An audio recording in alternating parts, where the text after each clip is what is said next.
Welcome to the Beautiful Game. As always, I am Blake here with Ferris. Hola. And Ron. Chelsea didn't lose this week or draw. That is what's happening. Or play. We didn't play. It's the little things in life. Yeah. On tonight's episode, we're going to celebrate those little things in life, like 1 point instead of 3. We're going to be discussing the Premier League title race as carrying on as Arsenal once again drop points, drawing with Southampton, while Man City move on to the FA Cup finals. Newcastle smacked Tottenham so hard the next day they sack an interim manager. We need to look that up before we get to it. Is that the fastest an interim manager has been canned? It's probably got to be close. Yeah, it has to be close. It's got to be close. And then for the first time ever, there will be a Manchester derby in the FA Cup final as Manchester United defeat Brighton on pens 7-6. All of this and more before we blow the halftime whistle as the soldier of the salami, Ron, fills out our minds with beer news in this edition of Ron's Beer News. Then we'll return to the second half of the pod with little Ligas Roundup because they back. And then we'll do the rest of the results around the Premier League. But first up, we got our beer, gentlemen. Do you want to go first this time? Yeah, man. I am doing something from New Heights Brewing Company. It's a company out of Nashville. I got a very large collection of Nashville brews to me just recently. Had an awesome cousin, my cousin Travis, Ron. You know Travis. I do. Came into town and visited, and so we got a bunch of Tennessee beers so he could try for the first time. This is a New Heights IPA, a flagship IPA show that showcases our love of the West Coast IPA. Complex grapefruit notes and citrus aromas lead to a crisp and dry finish with the classic firm bitterness that you will miss when your glass is empty. I got this because I like when craft breweries can do whether they can nail a standard style, and this West Coast IPA is a very standard style, and I've heard it very much does the job. So I'm excited to try this one. Awesome, man. Sounds pretty good. What was the, did you show us the can? Yeah, it's, you can see the water tower there in Nashville for Music City, and then you can see that like the Tennessee Stars. Oh, yeah. In the New Heights. Yeah. That's cool. Like the black and red. Yeah. Slick. Cool. I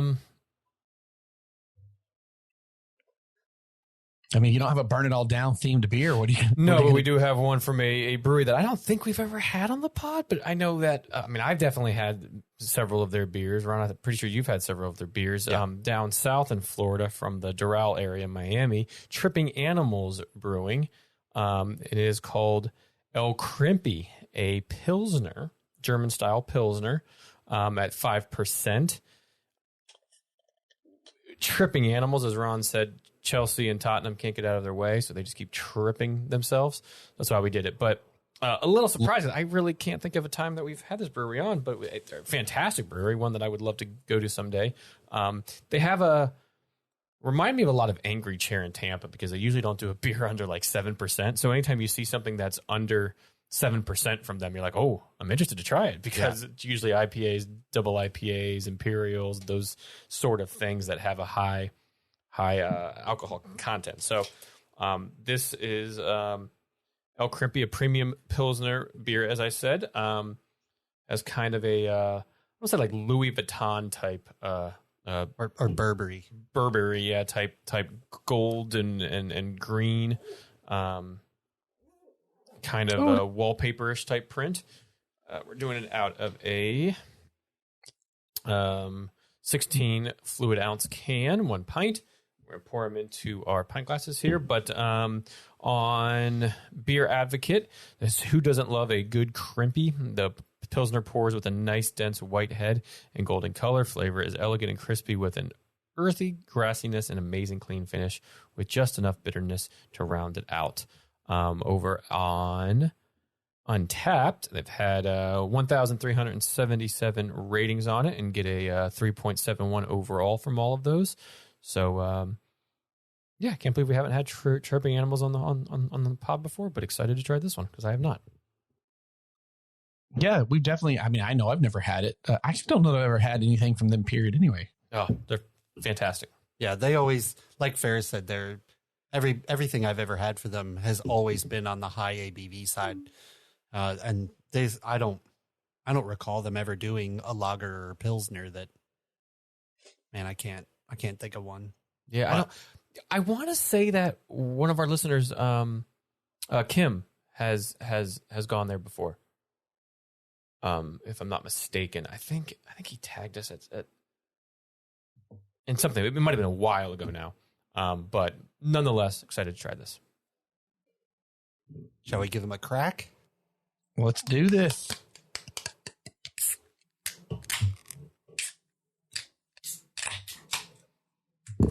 Smells like a pilsner. Ooh, This smells like a classic West Coast IPA. I'm very excited.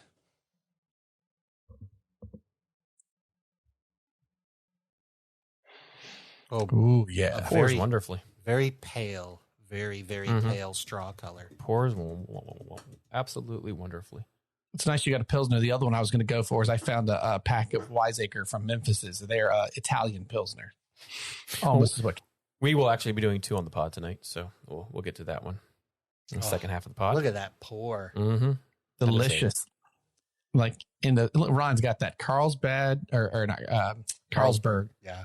glass from the Harp and Celt. Yep. 2012 euros from the Ukraine. All right, gents. Cheers. Sláinte.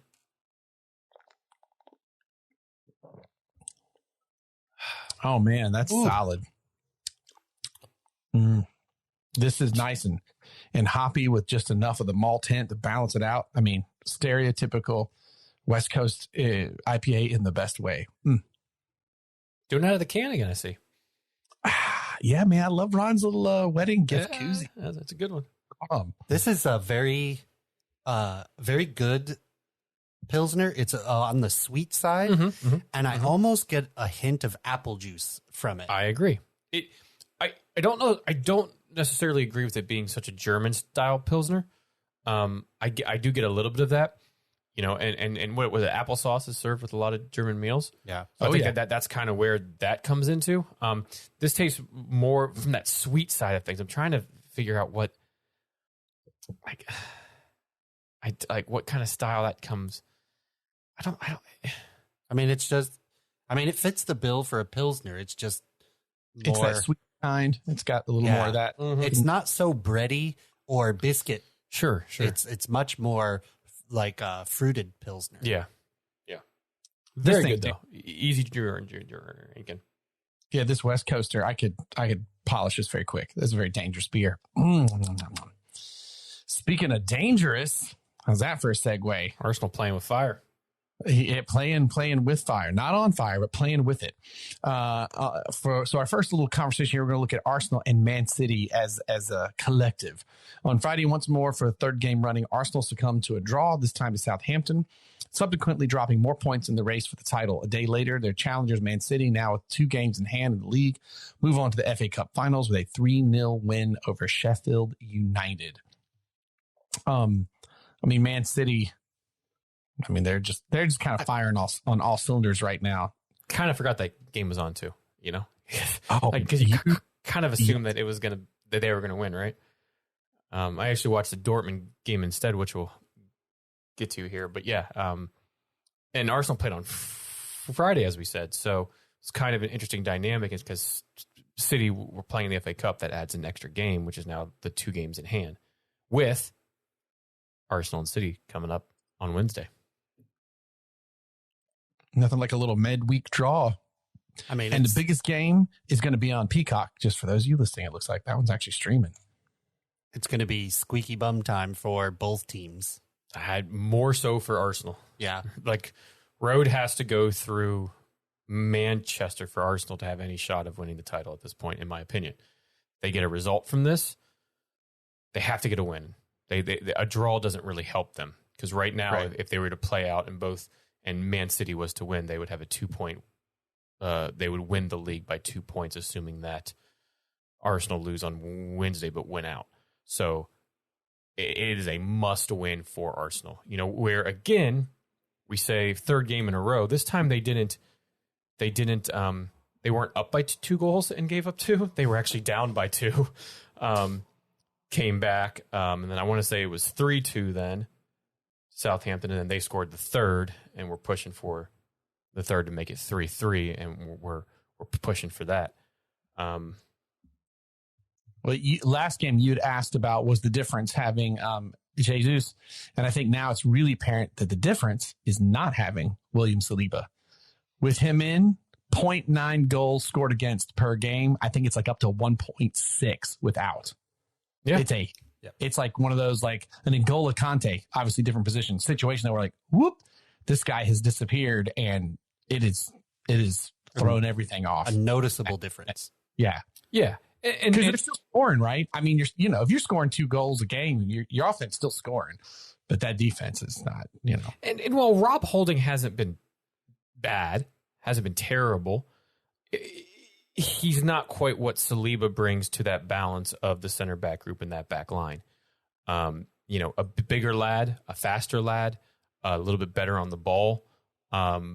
His positioning at times this season bit off, but that's where Rob's going to probably have the better of that, just being more of a vet in this league. But Chinko back in the side for this match. That's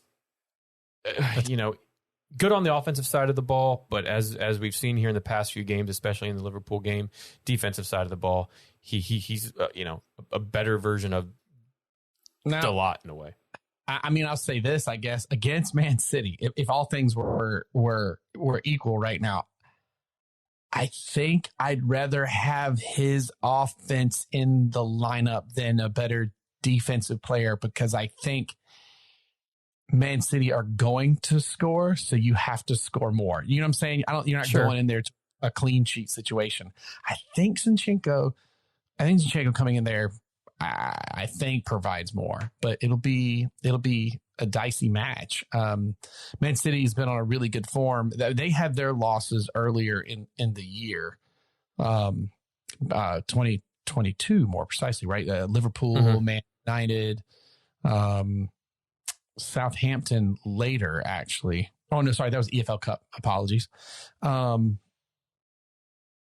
Yeah. So, and they've only had a few. They've had a few big draws,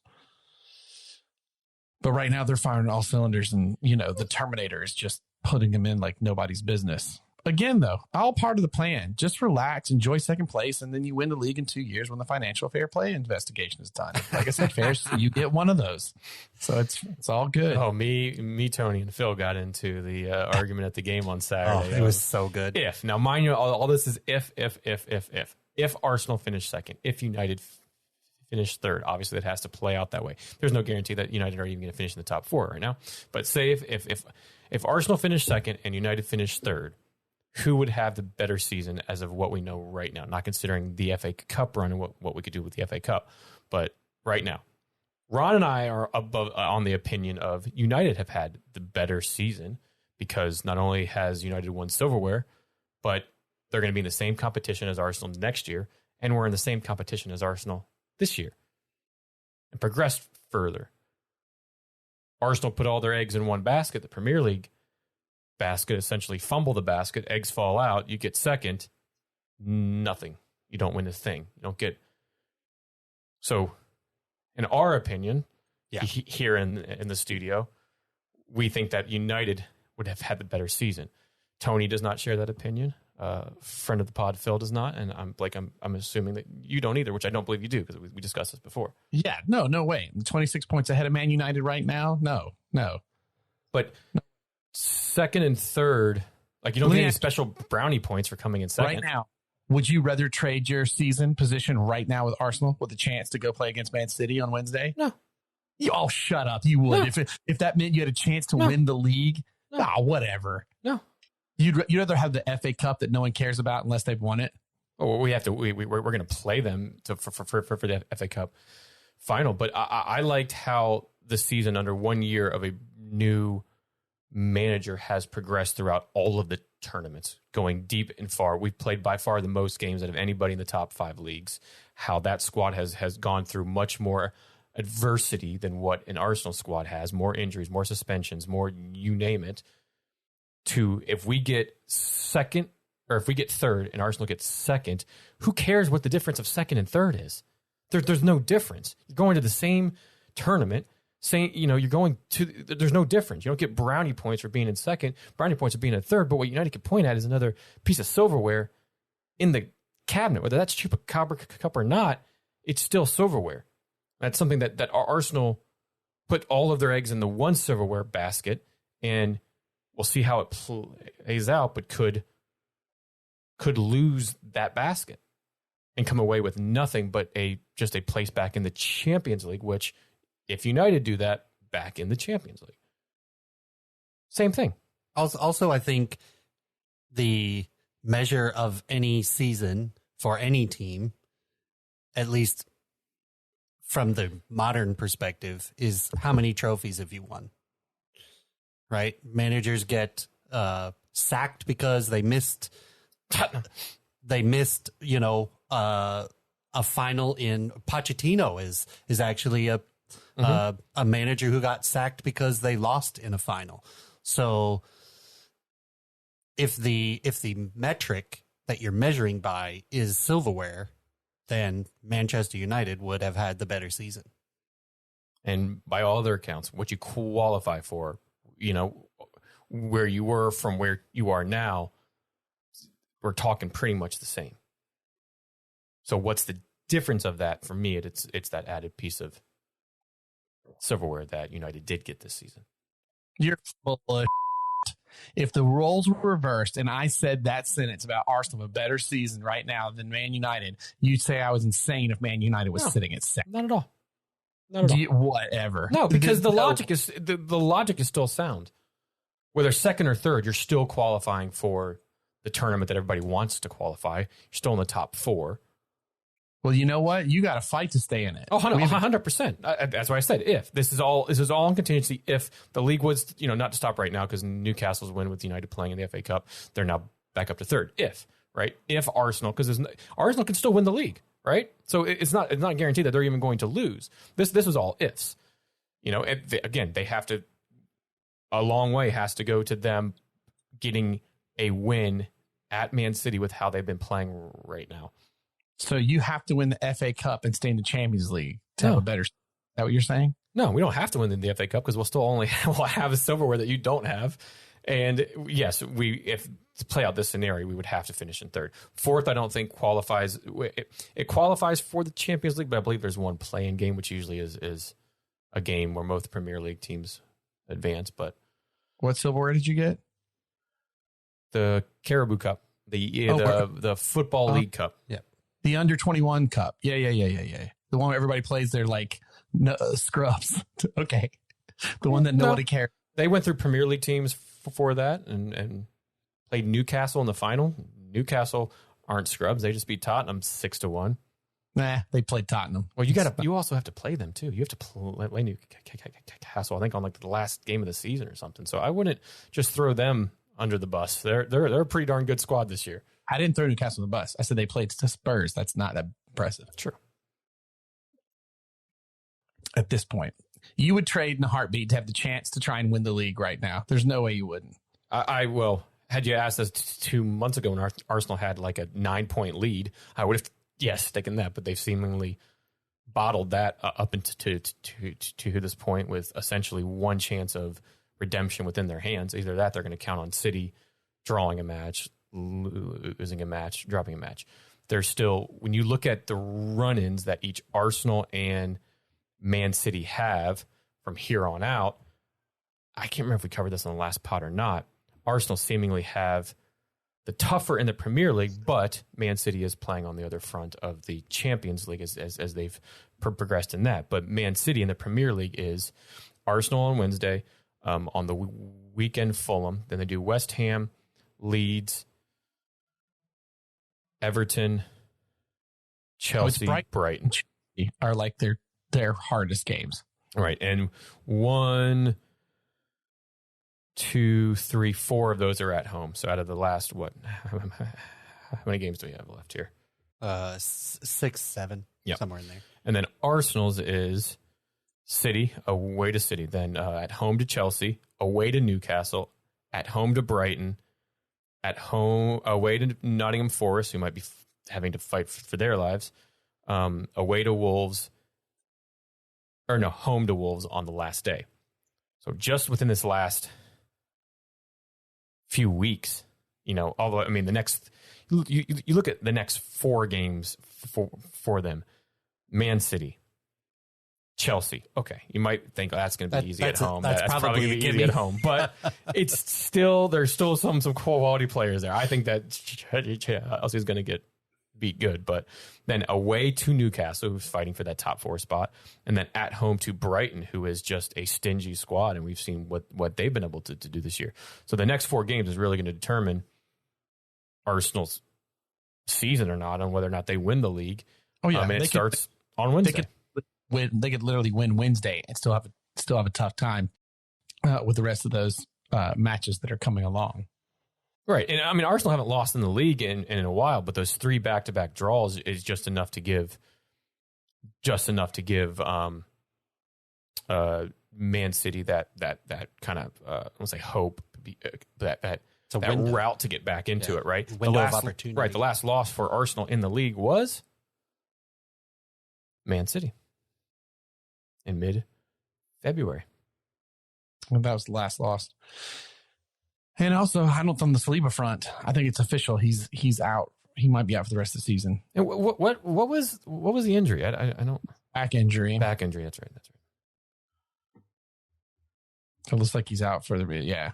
That this is like not an official yet, but looking like it's going to be the case. Who would have thought missing Saliba would be more important than missing Gabriel Jesus at the beginning of the season? I mean, you know what I mean?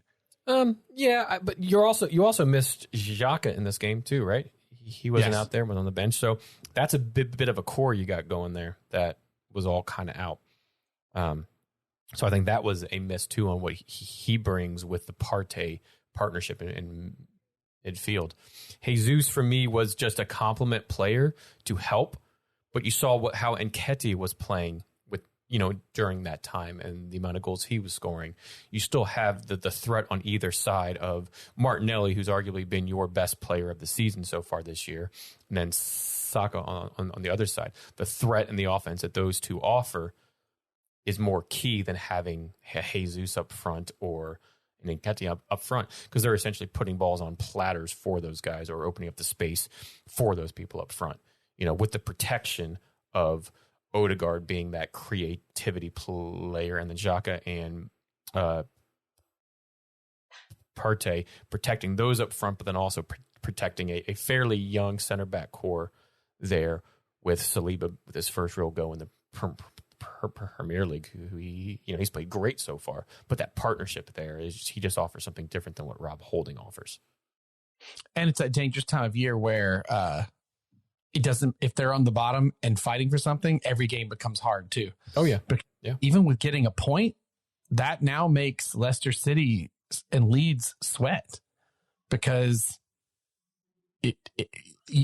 a win, a draw or two, and Southampton could find themselves rescued and one of those clubs easily going down. And what a wild, this is just how the Premier League is, right? You have the first place playing the 20th place in the league at the first place's home stadium, and yet it's a 3-3 draw where the home team in first place had to fight back. That's not a dig at Arsenal at all. That's just how this league plays out from time to time, that anybody can win at any time or get a result at any time in this league. You can't take anybody necessarily for granted. And not that Arsenal, I think, did, but whether it's a Southampton, whether it's a Nottingham, right?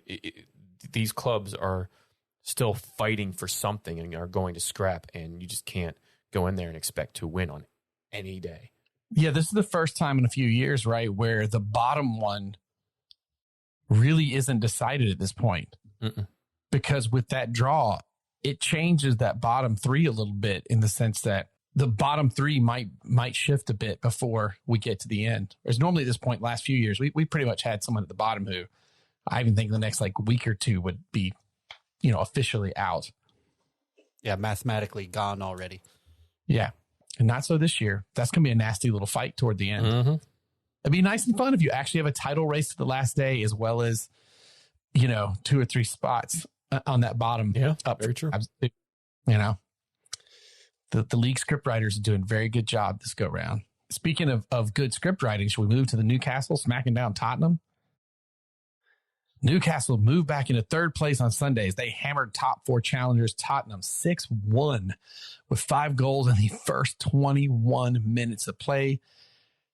It not only sent fans to the car park, but it now puts Tottenham 6 points off of fourth place with the most games played from the challenging bunch. And just today, things got worse as the Spurs sacked interim manager Christian Stellini. That is insane.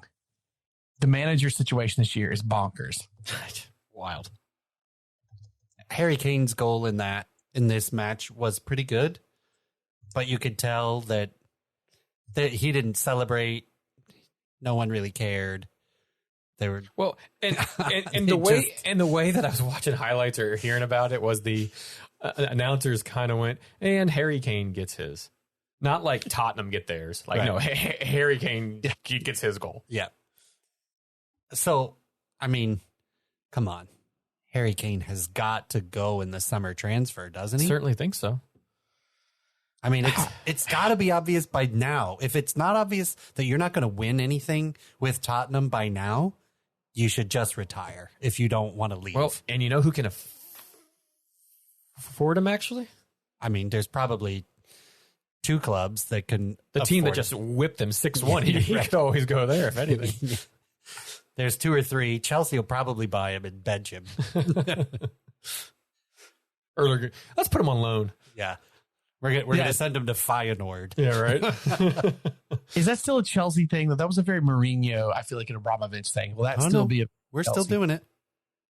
We're still doing it. You know, we'll have plenty of time to discuss where we think Harry Kane goes, if he puts in a request, if whatever, you know. The favorites out there, I think right now are Real Madrid, United, somewhere in that range. You know, who knows? It's how have Tottenham absolutely imploded, right? They've been inconsistent, but they've melted. They've melted in a way, and you can't look at Conte being, you know, and I know that Stellini was kind of a disciple of him. I think it's going to go to Ryan Mason now, maybe. Yeah. For whenever they figure out somebody else, but yeah, they've absolutely. It is. You look at who they were playing against on the other side, and how right they've actually got it in the past year and a half, that their ownership has been in charge with not going out and spending big money or how they've done it, but the coach that they brought in, those type of things, and how a Tottenham have in the past year and a half got that so wrong. And it should be, from what we know of the proverbial top 4 or 6, should be the opposite, and it's not. Nice stadium, but you haven't done anything to really support and put that product on the field. You know, the center back situation there is an absolute mess. Well, and this goes back to there were some struggle busts a little bit, but you fired Pochettino, the person who built the best thing you had, and you haven't done any better. You brought in Jose Mourinho. Who was brought in just after him, though? I was thinking about that the other day. Was that Jose or was that No. That was after who? After Poch? Jose. No, it wasn't, because Nunes was before Jose, wasn't he? Thought he was after. I thought he was Jose's replacement. I don't know. I will look it up. You can continue there, Blake.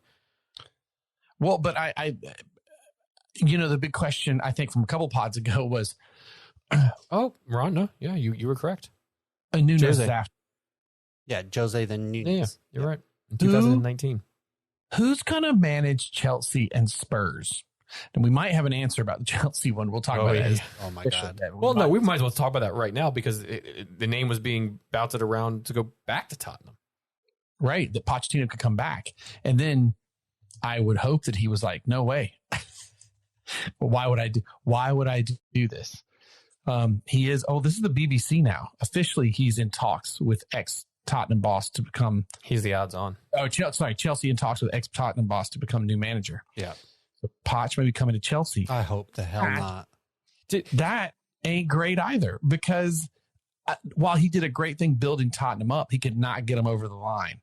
Now, you could argue things are such a mess that if they'll actually listen to him, and this is an insane thing to say, for a team that just spent $790 million, he can help them rebuild. That sentence makes no sense at all. But I mean, could be good for that. But you have to say, this is like a 3-year appointment at the minimum. You have to give him the chance to do this. Because I think if you bring in Poch and things aren't going that great and you can him within next season, well, I guess someone will come manage you with a bunch of money, but who top tier is going to want to come there if like whomever else is looking, across that, if Liverpool's finally looking to move on from Klopp or somebody, who's going to go choose to come to Chelsea or Spurs at this point? Like, I'm not sure how that works. Bob Bradley. I agree that whomever Chelsea and Tottenham pick in their next management kind of window, they have to stick with them for a bit. I think from a Tottenham standpoint, the ownership has to get its head out of its backside. The front office needs to, gel and figure out the direction the ship is going and then start making it. Tottenham's going to have to spend a bit of money because they have some people that need to go and they need to bring in, they need to shore up other places. So take a little bit of the Chelsea page and spend a little money. I'm not saying splash cash to, 600, 700 million, but you're going to have to spend some money and shore up things like your defense and your midfield. Which becomes harder when if you're not competing in the Champions League. You still have UEFA unless they really tank it. I guess they could actually with Aston Villa and Liverpool back there. That's a reality for Europa to disappear. And then we've kind of talked ad nauseum about Chelsea's problems, but man, I really hope that it all goes south for Pochettino and Chelsea because, man, I do not want him coming to Chelsea. I mean, we may as well have kept Potter.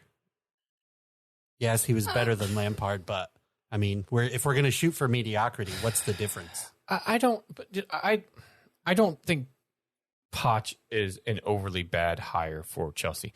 What I would say is you don't bring in Poch until the summer. Because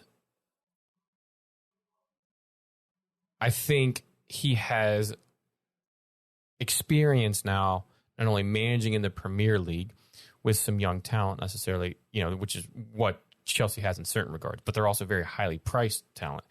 He did a decent job at PSG. No, he didn't. He didn't have to. He won the league, right? To do there. But but nobody else who's managed that squad has won the Champions League, which is what the barometer there is. Who cares if they win the league? But he won the league, but he had to manage some very big names there.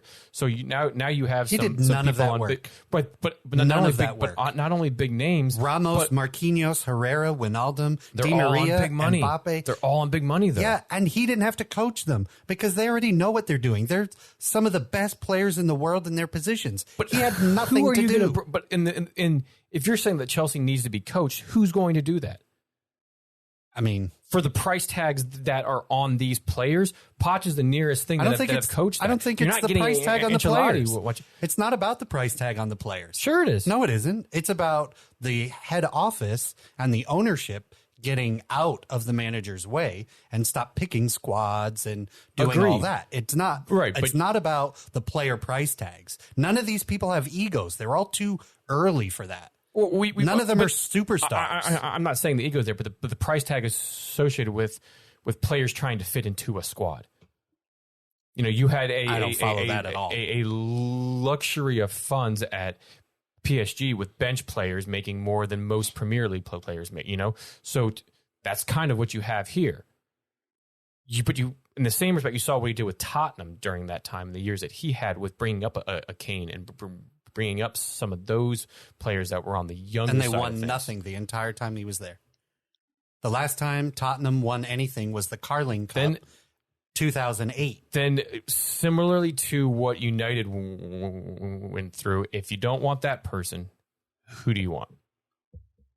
We there has continue to be the search. Yeah, there has to be a name. Continue the search. Then give me another, like, where I, if you're not going to go this way, here's 2 or 3. Ten Hag, this person, that person. If it's not him, what other name can you throw out that would possibly come in? Like I said, you're not going to get a Zidane. You're not going to get a Ancelotti. I'll take Big Sam over this guy. He's available. I think Chelsea signing Poch, though, could help Spurs because it keeps them from dipping back to that well, which I think was tempting. Maybe it seems like, because I don't think that's an answer for them. And right now, I think if you're a manager, I think money out of the equation. Money's all equal. I think Spurs are probably more attractive because I think that Chelsea situation is so bizarre.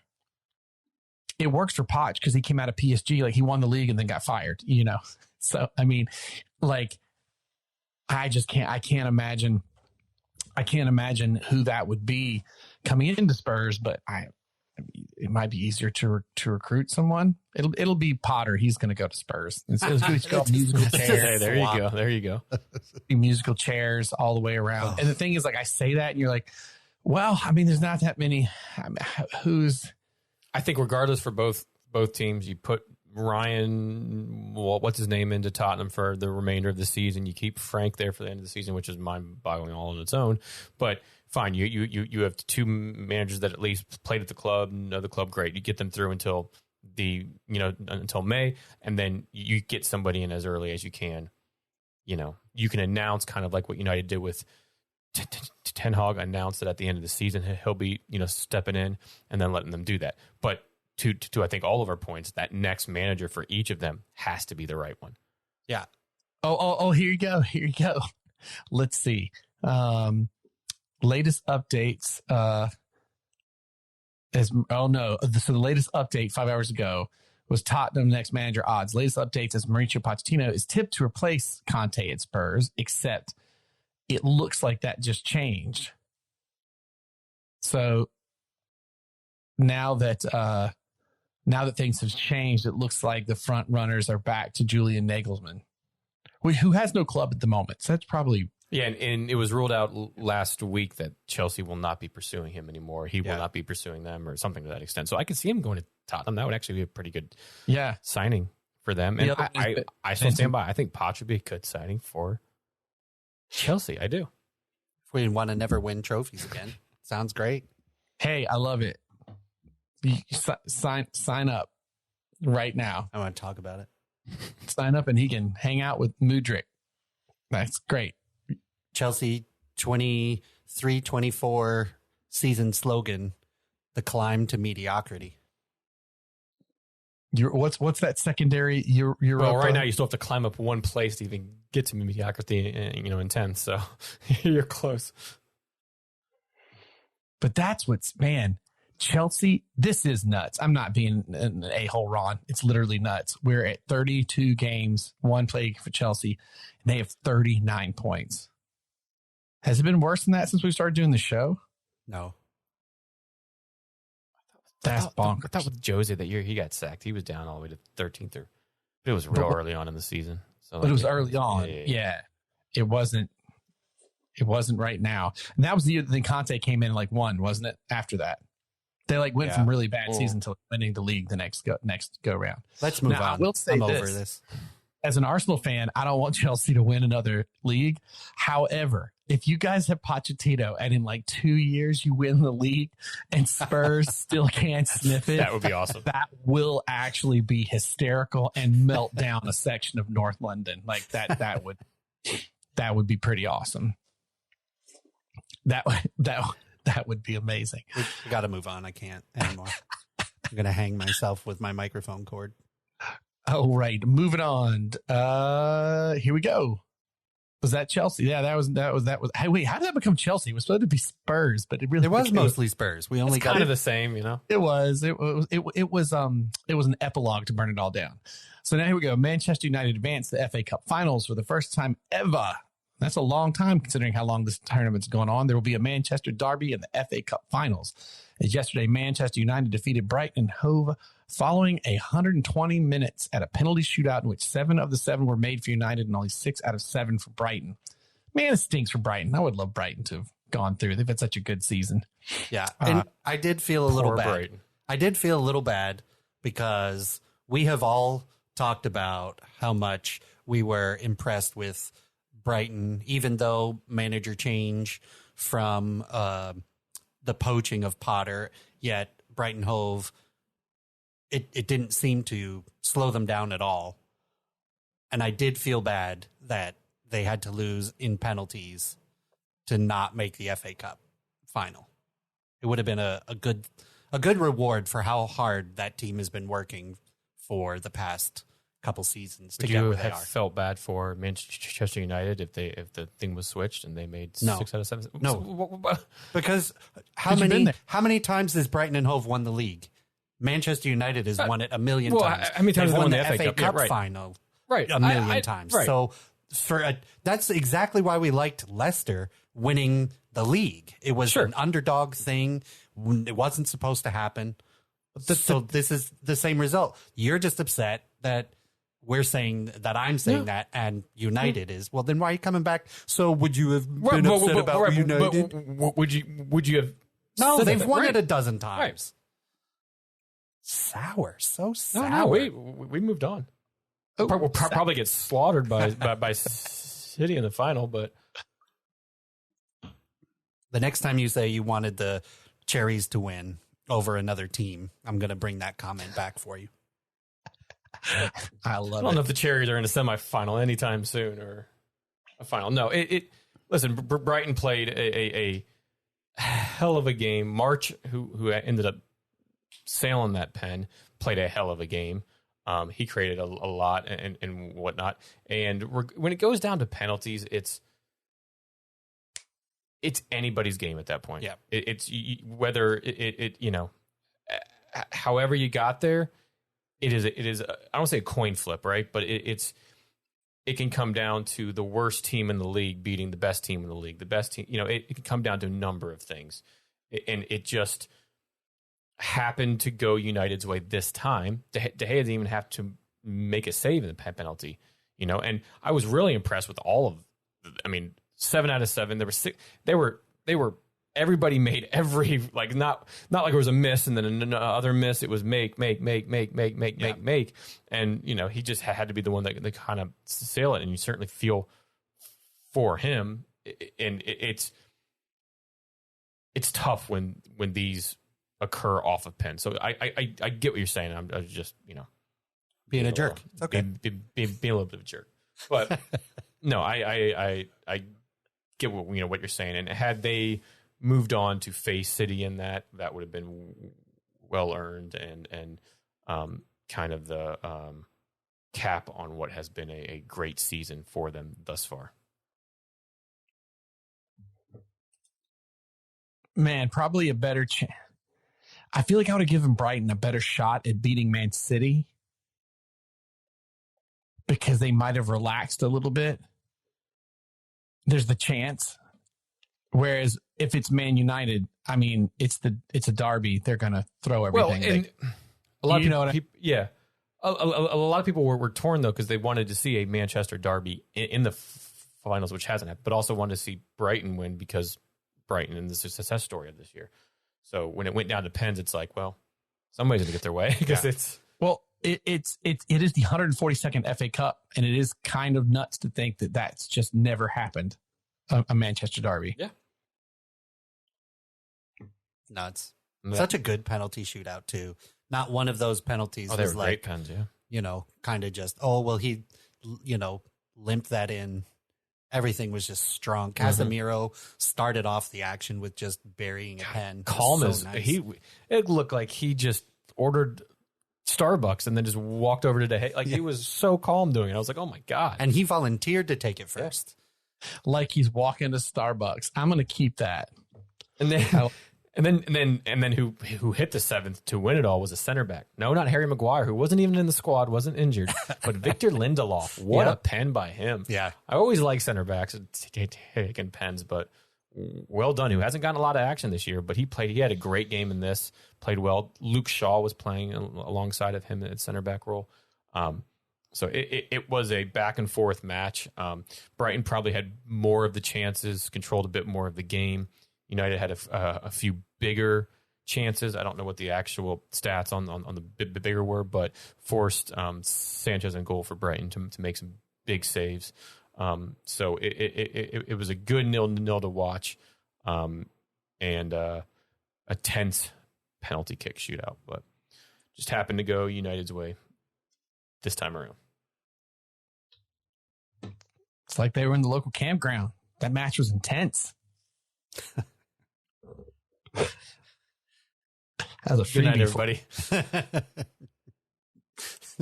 That was a bit early. But with that, you know what that means. It's time for the Sergeant of Salami. What did you call Ron this go to go around? Well, it's the halftime whistle for the soldier of the salami. There you go. Thankfully, you didn't call me the salami soldier. Dude, the sergeant of smoked pork. Yeah. Time for some beer news. I got two quick stories.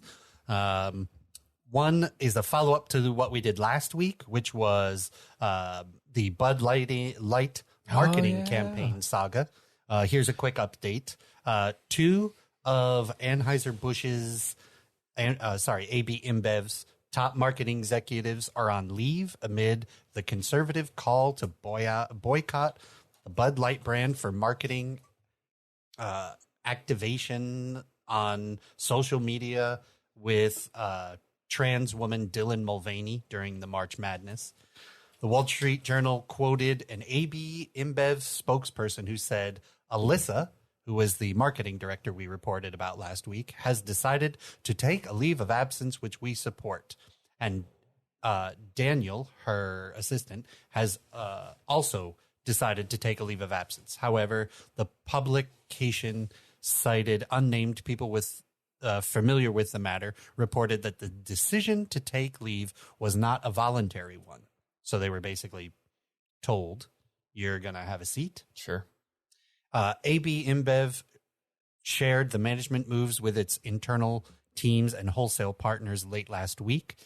And the company also appointed Todd Allen, the VP of Global Marketing for Budweiser, to Alyssa's former post as the VP of Bud Light, and he will report directly to another old white guy who is the chief marketing officer. They put out a statement that said, first, we made it clear that the safety and welfare of our employees and our partners is our top priority. We have made some adjustments to streamline the structure of our marketing function to reduce layers so that our most senior marketers are more closely connected to every aspect of our brand's activities, which is kind of a bunch of BS because that's pretty much what they restructured last time. But no one's... Oh, yeah, this is just mumbo jumbo to, Yep. Yeah. They further continued to say these steps will help us maintain focus on the things we do best, brewing great beer for all consumers. Well, I need to work on that again. I know, right? While always making a positive impact in our communities and on our country. So let me get this straight. You want to make a positive impact in your communities, yet when a bunch of conservatives shot a bunch of beer, you instantly recoiled from a new market of people and said, "Oh, don't hurt the people who drink our beer." So how courageous was that decision? Sales have been declining. Bud Light is down in the market 21.1%, and Coors Light increased 10.6%, and Miller Lite increased 11.5%. So that's where your basically 21-ish% go to the others. But it's, I don't know, a little disheartening for them to just kind of appoint another rich white dude to take over a spot where a outreaching woman Well, who... to be clear, I was tasked with bringing in new people and getting rid of the frat boy vibe. Mm-hmm. So she literally did that and has gotten fired for, you know what I'm saying? Like, I don't, from what you just said of the numbers and the shares and those type of things, that's where people on boards and rich old white guys panic a bit, because seeing those shares, the dollars and cents shift to competitors so much because of essentially the marketing decision. That panic button was hit, and okay, we just need to turn back. There was no resolve there to kind of see this through the other side, to see if in the long run, not necessarily the short run, this plays out that way. You know, and we didn't solve a problem by talking to the people that we previously put in charge. We immediately yanked all those people out and put a rich white dude in their place. Well, you just put what you had in the place, which is also a rich white dude. Yeah, you panic button it when you went, it's one thing to have Kid Rock shooting up this or whatnot, or Travis Tritt saying that, but it's another thing when you're looking at the dollars and cents and millions of dollars are going to shift towards your competitors, your direct competitors in terms of cores and that's when they'll freak out and make a decision. That's exactly. Yeah. That's where it comes down to. Because the board just cares about that they just want them dollars. Exactly. Yeah. They don't want to see that. They don't want to see that change. They don't care if that dollar is coming from a frat boy in Idaho or a trans person in Atlanta. It's just, they just want them dollars. And cents. They were just like, we're fine with the frat boy image. As a matter of fact, it's cool. Here's right. We're going to give out some pocket knives of Bud Light so you can shotgun easier. Here you go with your next 12 pack. Well, some interesting and funny news. 2,352 cans of Miller High Life, the champagne of beers, were destroyed in the European Union last week. They were destroyed because the lobby, the customs in Belgium, was lobbied by the Committee of Champagne due to infringement on the protected designation of the origin of Champagne, France. It's so great. I love it. That is great marketing for Miller there. That is brilliant. So some German bar owner ordered a whole bunch of cans of Miller High Life. It's important to note that Miller Coors does not export to the European Union. So when this person put in an order, had it shipped, it went to Belgium, landed in Antwerp, Belgian customs held on to it. And the second it got there, they were being lobbied by the Champagne Committee to destroy it for copyright infringement. And so Belgium Customs declined to name the entity that ordered the beers, but said the customer was informed and the customer did not contest the decision. So 2,352 cans of Miller High Life all basically poured out. And some poor German guy who probably paid a bunch of money for that lost out. Interesting to note, Miller has been using the champagne of beers slogan since 1969. Love it. I saw this story and it made me so happy. Love it. Yep. You can't pay for that kind of marketing. Right. Nope. That's gold. Just hilarious. And I want to. Can we interview the dude who was ordering it over there? Yeah, I know, right? Did we figure out who that was? I got to find out who it was. I want to know his story. God, Champagne of beers. So funny that they basically were waiting. Somehow they knew it was coming, and they're just waiting in Antwerp for it to land so that they could get it destroyed. Oh God, that's brilliant. And that's the beer news. We got to move on. We have another beer, though. Oh, we do. So I'll just introduce this quick beer. We've had these guys on the pod before. A great Canadian brewery, probably my third favorite in the country, Collective Arts. A really great brewery who hires local artists to do the art on their different canning runs. So there's always interesting art on here. So we have the Collective Arts Stranger Than Fiction Porter, a 5.5 ABV. And the reason I picked that one today is because I don't think that anyone could have written how screwed up the Chelsea and Tottenham season is. It has to be Stranger Than Fiction. Love it. So here we have it. And we have different can arts for each. Yeah. Collective Arts has, if you're ever in Canada, there's one in Toronto and there's one in Hamilton. Tap rooms in both. They have a bunch of fine beers. And like we said, they hire local artists to do all the can artwork on every single one of their beers. And the artwork is almost always fun and weird and just entertaining. Yeah, and to that, on the can, it says 1 part craft beer, 1 part cannabis. Collective Arts is a fusion of creativity featuring the talents of emerging artists through our global call for art. Submit your art using the QR code below. So how cool is that? Yeah, so you just click or scan that QR code, send in your artwork, and Bingo. If chosen, they'll throw it on a can and give you some credit.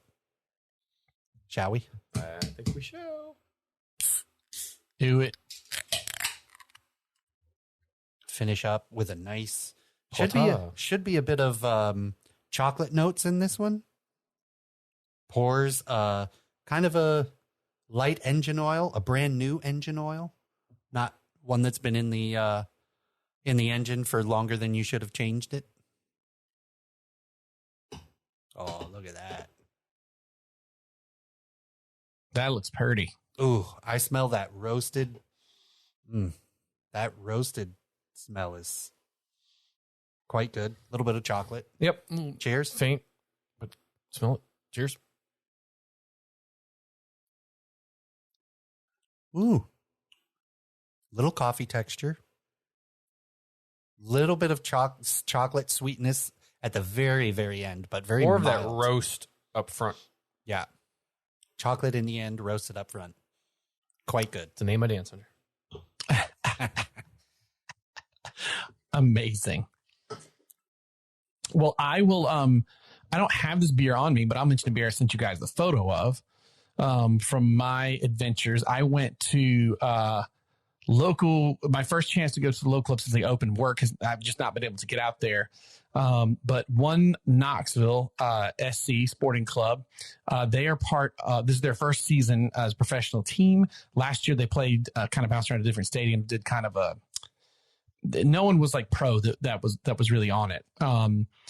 A wonderful Scottish manager. We sat close enough to hear that his thick accent's delightful. But we went to one Knoxville SC's home game against South Georgia Tormenta FC for my birthday this past Friday. Oh, yeah. Happy birthday, by the way. Thank you. 29 years young, right? That's right. And we had an awesome time, and the vibe was really cool. It made me, feel like the old USL days of Orlando City. Just really cool. They play at University of Tennessee's soccer stadium. Love it. Regal Stadium. And so if you've ever been out there, I mean, it's just crazy because you've got the football stadium, the basketball stadium, the volleyball stadium, they've got their soccer stadium. The sports big deal at the University of Tennessee. And I sent you guys a picture of the beer that I had there from Alliance Brewing. Awesome hat, by the way, too. Oh, great hat. You know what, too? I walked in there, they had one left, and I snatched that thing so fast. If you see more, you get two gents here that will gladly Venmo or PayPal you for a hat. Absolutely. Absolutely. That was the last one they had, and I snagged it. And it turns out my wife had tried to get it for my birthday. She got me a Knox t-shirt and a one Knox scarf, but couldn't get the hat. You set up with the hat, scarf, shirt. Well done. Yeah, man, got the whole shebang. And if you're listening to this and you're not familiar, go look them up online. Their crest is probably one of my favorite soccer crests in the States right now.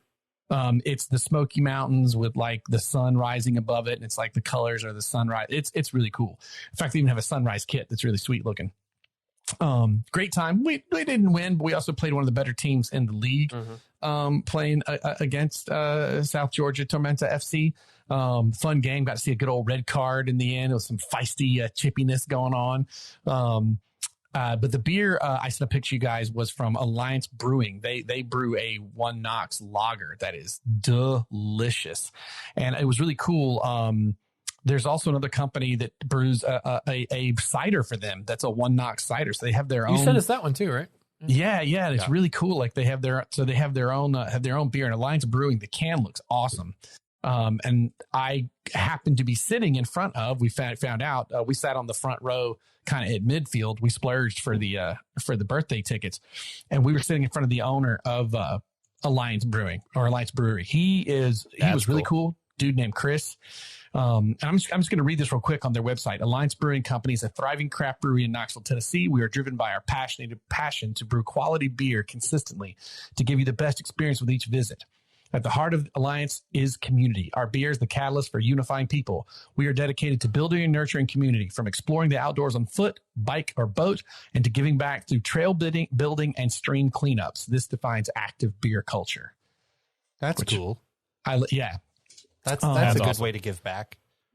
It's they show me where they were. They're so close to the stadium, like 7 minutes from the stadium. So we're gonna go check it out soon to go hit that place up. He was like, "Oh man, we've got so many more beers." And I was like, "Well, I'm kind of a soccer and beer nerd. This is what I do on the side with my Beautiful Game podcast." And one of his, I don't know if it's his brewer, but was like, "Oh my gosh, you guys are like perfect to talk to each other." He's like, "Wait, which team do you support?" And it was dead silence. And I was like, "Well, it's been it was a rough day." I said, "I'm an Arsenal fan." And he went, "Oh, I guess my brewery is the home for the Tottenham Hotspurs viewing party." Of course. I said, "I'll tell you what, then, man, I'll come over for a North London derby at some point and come watch with you." And we talked about how cool it is in the States. Something you could never do that, right? In the UK, right? That could never happen. Yeah. Right. But in the States, it's like, "Oh, if you come over, we'll have a good time no matter what happens." But really cool dude to meet. But what was really fun was at halftime. My daughter was she's 5 now. She was super excited to go to her first soccer match. She's been, but she was itty bitty to some Orlando City matches. And during the day, I had got some new equipment for the podcast. So I was like setting up my office. She was here playing in the office, and she was like, "I want to learn more about the rules." And we found some kids' videos on YouTube that like marched through the basics of soccer through like 5 different videos. And she sat there and watched all of them to the point that like when the second yellow came at the end of the game, I went, "Oh, do you see what's happening?" She goes, "He has another yellow. Oh, he gets a red. He's gone." Like nice. she totally was like, that video was great because while I was in here working, I was hearing it, and it's like done in like a very Sesame Street way, and it's like really clear the rules as it lays them out. And I was really, really surprised at like what she picked up from that. So at halftime, we went and took a little stroll. They got some nice kettle corn.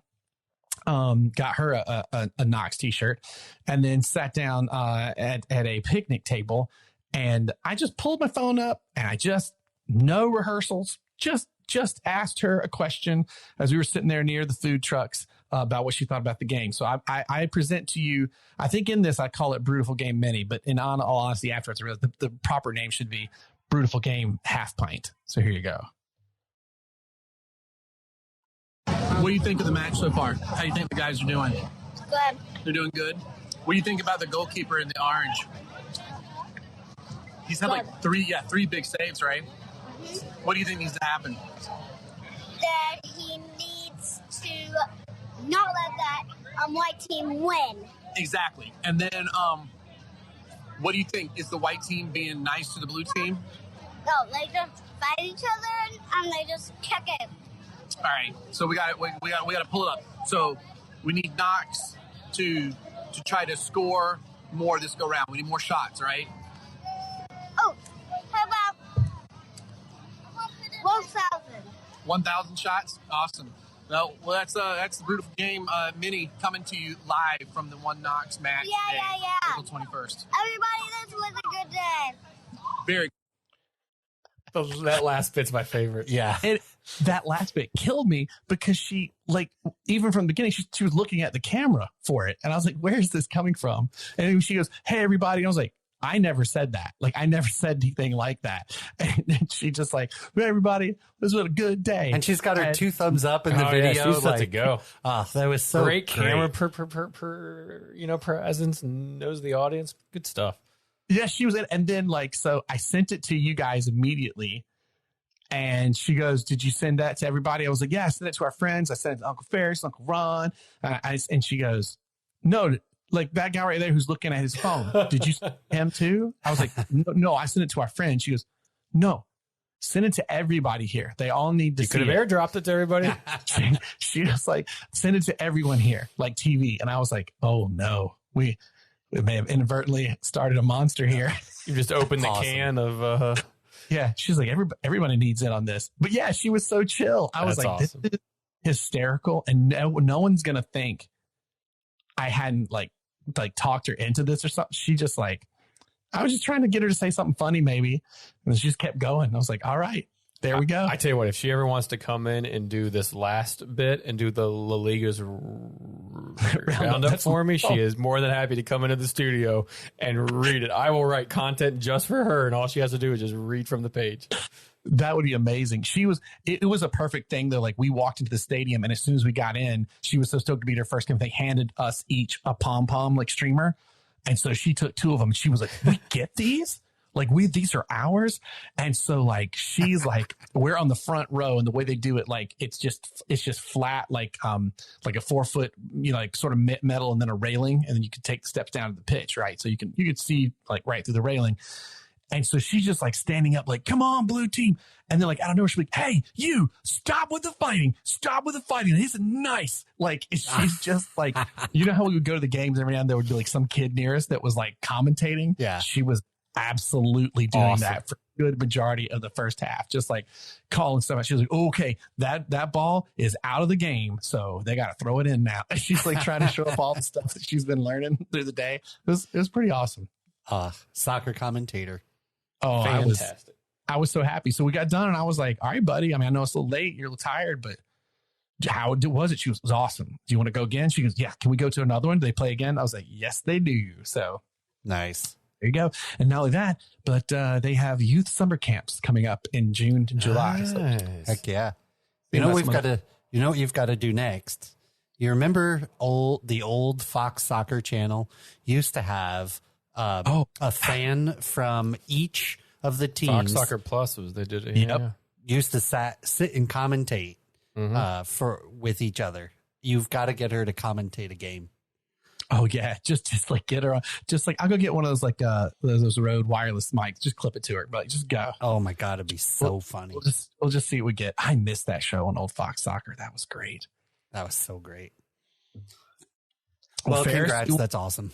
Oh man, I mean, for one, it was like literally the best birthday weekend I've ever had because she and I goofed around, had a great time all day. And I'm like, she literally spent the whole like afternoon watching videos about soccer. And seeing it in real life.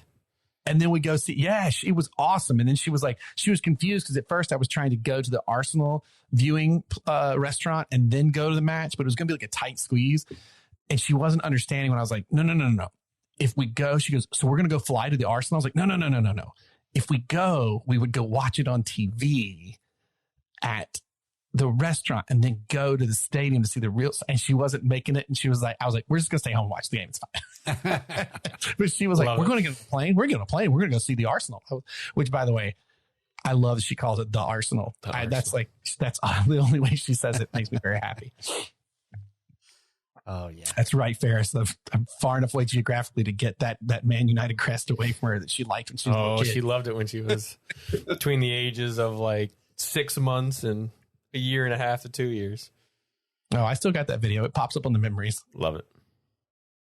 Well, you gonna round this up with some La Liga's roundup? Sure, it's back. We'll just fly through this as we're a little bit short on time and only a couple of big topics to discuss. Oh, snap. Would you look at that? Borussia Dortmund now at the top of the Bundesliga table following this past weekend of matches, which were quite fun. As I said earlier, I watched the Dortmund match where they won 4-0 over Eintracht Frankfurt, which they just fully capitalized on what in the earlier match was that 9 a.m. time slot over here on the East Coast, Bayern Munich's early result, which saw them give up 3 unanswered goals in the second half against Mainz after they were 1-0 up. It not only just calamity of a second half for Bayern, but also it now puts them a point behind their rivals with 5 matches left to play. What a race in Germany we have. Thomas Tuchel showing signs of late Chelsea, not early Chelsea. Like his last few results have been the exact same as Nagelsmann, and it's it was only a few weeks back when it looked like the Bundesliga title was going back to Bayern as they just trounced Dortmund, absolutely trounced them. But now it's all to play for. So yeah, absolutely tune in if you can. ESPN Plus, some great coverage there on that, Saturdays and Sundays as well. So definitely watch how that race plays out. Oh, snap. But you look at that. Juventus are now back up to 3rd place in the Serie A. This is following an appeal that they're going through of a 15-point reduction, which was earlier in the year. Now, they were reinstated these points on only a temporary basis within the next 30 days, according to Goal Italia. They are going to finalize a decision on these points, right? Because the season for them ends June 4th. So within the next 30 days of when this was announced, that will put us somewhere in the end of May. There's the decision on whether or not the points will stay where they are or be deducted will kind of be determined. But following some legal appeals, that is what has basically reinstated these points back. Now, it really all doesn't matter too much. It will for some Champions League places and some Europa places for Juventus and a few other teams. But in terms of the actual Scudetto, it is by and far all the way to Napoli, who are 17 points clear at the top. And this weekend, they could win the title if they beat, I have no clue how to say that. Salernitana. I'm sure if you say it with Salernitana. Yeah. Salernitani. I'm sure that's better. Anyways, if they beat them, in second place Lazio draw or lose against Inter Milan, then Napoli will be named the champs. And really, it's really going to come down to this week or next week or the following week. Like, and they're not going to give up a 17-point lead. If I can throw in one thing. Absolutely. Because it does mess up, as you said, European places. It does screw up some money potentially. Them getting points back if they get, if they do get them back. Because hold on, sorry. Because the teams that it could affect are anywhere from Milan, Roma, Inter, Atalanta, that it could affect where they place in Europe. Yep. And one of them, as you said, being Roma, by the coach we missed the most in the Premier League, just for his quotes, Jose Mourinho. And I love this. It's another chance to get a Mourinho quote that's a fresh one. So it says Jose Mourinho, not surprised by the Juventus deducted points have been reinstated, and insists he knew long ago that would be the outcome. The Roma manager told reporters earlier in the month that Juve had their full amount of points back, and the Black and Whites have now received them after he had said that, months ago. They'll get them back. After teams win in the Europa League last night, or a couple nights ago, the Portuguese gaffer said to Football Italia, they were given the points back 3 months ago. I've been in Italy for 4 years, not 4 days. I think I'm a special one. Love it. Classic Jose. Friggin' amazing. Yep. Just love to get a good old Jose quote in there. Oh, snap. Come on. He needs to come back, but I guess he can't come back either. No, he's not coming back. Yeah. Who's he going to go to? He's not coming back in that now. He's coming to Brighton. He's going to go to Brighton. Oh, why mess up a good thing at Brighton? Leeds. Yeah, right. I doubt it. But snap! You look at that. Barcelona are still first in La Liga by 11 points over their arch rivals Real Madrid, with 8 matches remaining in Spain, or 8 match weeks remaining in Spain. The Catalonian Giants would have to lose or draw quite a few in order to let their 27th possible league title slip from their feet. Atletico Madrid, who lost to Barca on the weekend 1-0, currently occupy third. And they're 5 points behind Real Madrid, who are in that aforementioned second. While Real Sociedad round out the top 4, and they stand 6 points clear of 5th place Real Betis. So not quite as tight of race as the Bundesliga currently is. It is still 8 matches compared to 5 in most other leagues, or 6. Is quite a lot. So Barca could, if they lose a few, if they draw a few, Madrid could sneak in there. But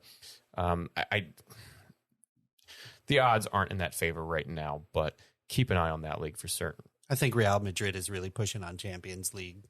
Yeah.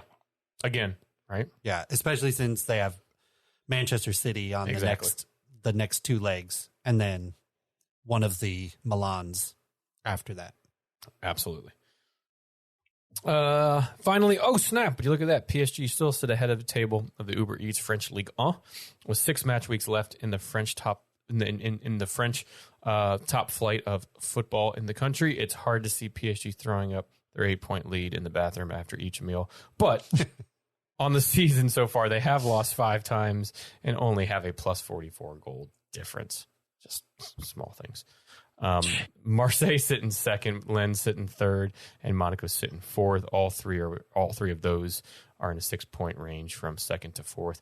So it looks like it's going to be PSG. When you look at the table, a lot of the stat leaders, top goal scorer, has shifted a bit. Lacazette was actually the top goal scorer for a bit there. But it goes Kylian Mbappe, Jonathan David, who plays for Lille, and Alexander Lacazette, who plays for Lyon. Mbappe's on 22 goals in the league, David 21, Lacazette 20, and then assist is led by Messi with 15. Next closest is Neymar, who's out for a bit, so he'll kind of lead it on assist. And the goals and assist tally goes to Mr. Messi as well. A possible American, as I know a lot of people out there have been following the Florin Balogun saga that could possibly be. He leads it on a couple different stat categories, and even for a while there on goals. But expected goals, 21.6 is what he has. He leads it pretty much all of the expected goals. He leads over everybody. So interesting league. Obviously, PSG, are always going to be the tops of the tops, but there are some good players there, and especially one that, from an American side, we are sincerely hoping that Balogun changes that English allegiance and has his one-time switch over here to the States. So we shall see. That's your come on over, buddy. Roundup. The hot dogs are good. Come on over.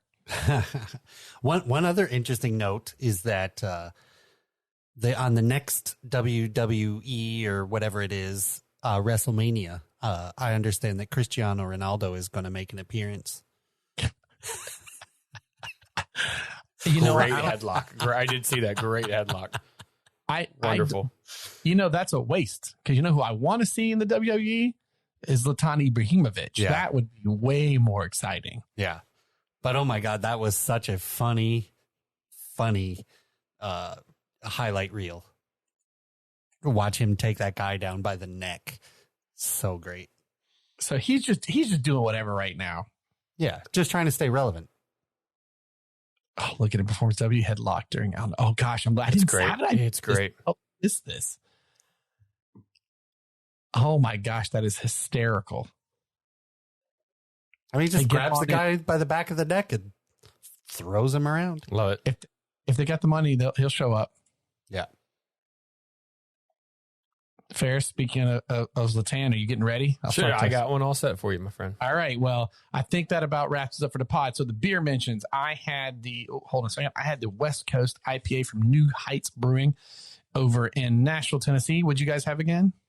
From Tripping Animals, we did El Crippy, which is the premium Pilsner beer. Quite good. A little sweet with a hint of apples in it. From Doral, Florida. And then Doral. Sorry, whatever. Doral. Then we also had Collective Arts Stranger Than Fiction Porter at a good 5.5 ABV. It's quite tasty. Yeah. A lot of roasted character in the top, a little bit of chocolatey sweetness kind of toward the end. Your drink's a little bit more like a stout in certain aspects than does a porter. I can see that. But yeah. Well, and as always, follow us, brutalgame.com, the Twitters, the Facebooks, what have you, especially on Untapped with all our beers. And if you would leave us a rating review and let us know about it, a screenshot or something, we'll get a not a screen crotch. We don't want a grab of your screen crotch shot. No, screen. Get you a screenshot, and we will get a koozie or something out to you. Mr. Daniel, who I mentioned, it's in the mail. You will get it tomorrow. It was my fault before. I tried to. I just didn't do it. I sucked. Mr. Daniel, if you don't have it by the time you listen to this, you should. Email us. Email them. Don't talk to me anymore. Yeah. If Ferris is an a-hole, I messed that one up. It was me. That was absolutely me. I apologize, my fellow Manchester United friend and fan supporter. Anyways, moving on. Does this move us on to our Zlatan quote? A former Manchester United player. Great segue. Thank you, Blake. He is quoted when he got to PSG. I don't think we shared this one before. We shared a few when he got to PSG, but he's quoted as saying, "Now I'm here. I think the people in Paris will have something else to see besides the Mona Lisa." You know, he could have said so many things, and he went with the Mona Lisa. Yeah. Perfect. I mean, it's a work of art. Yeah. Yep. It makes total sense. Ferris, I'm doing this differently. Put that book down.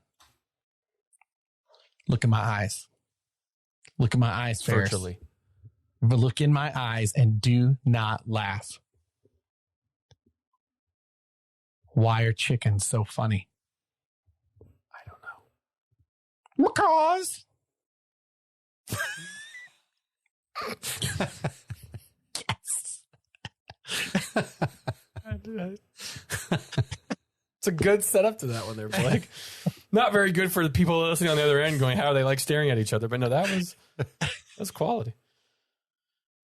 There you go. Nice quick dad joke. It's a quick jab. That's a good one. That's one of the more entertaining. Yeah. Be on your toes every now and then. I'm going to throw those at you. Okay. They're not all history lessons. Well, ladies and jelly spoons, thanks for listening to The Beautiful Game. Tell your friends and family about us. As long as they like soccer and beer. If they don't, that might be weird. All right, gents, here we go. Love the beer. Cherish the game. The Beautiful Game. Cheers.